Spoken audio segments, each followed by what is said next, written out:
Hi guys!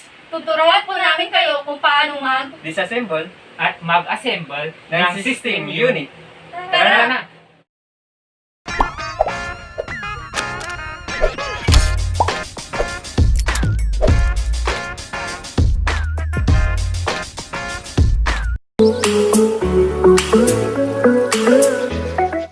Una, tanggalin ang screw sa likod ng case. Tanggalin ang takip.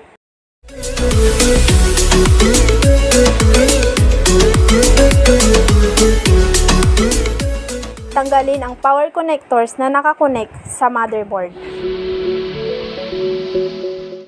Tanggalin ang screw ng power supply.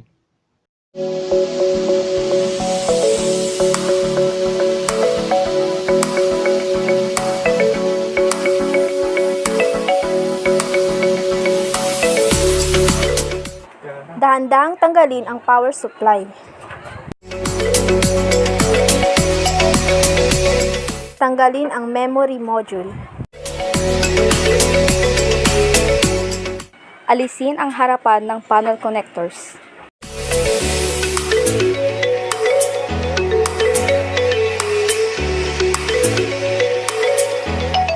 Tanggalin ang screw ng hard disk drive.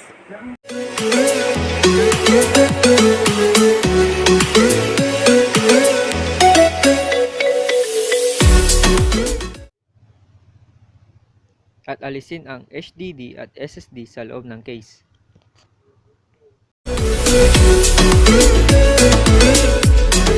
Tanggalin ang screw na nakakabit sa motherboard.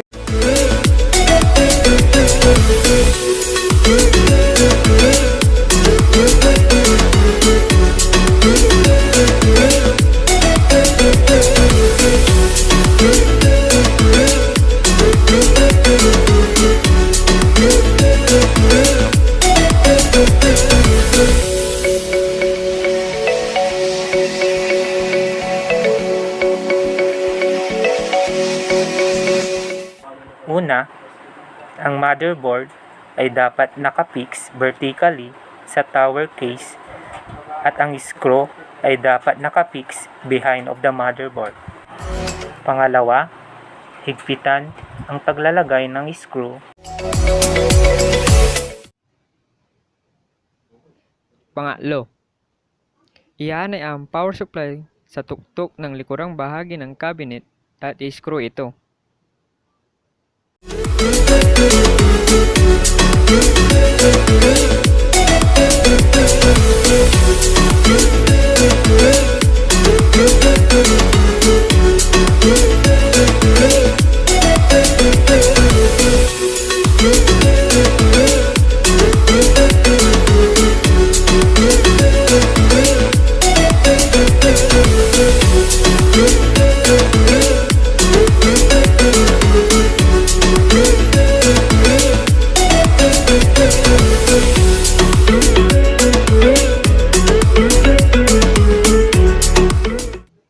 Pang-apat, ang power connectors ng power supply ay dapat i-connect sa motherboard.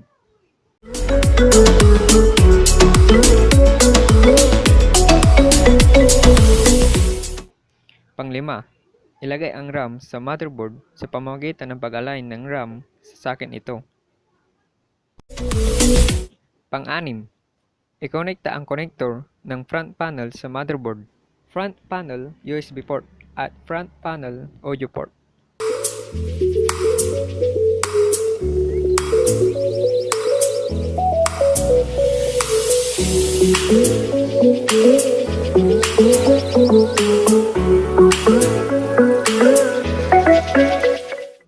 Pang-pito, ilagay ang HDD at SSD sa disk tray.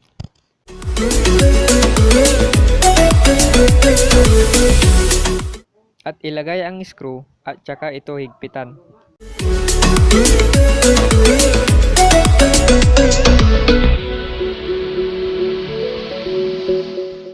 Pang-walo, ilagay ang takip sa gilid ng case sa pamamagitan ng paglagay nito at itulak patungo sa harap at i-screw ito.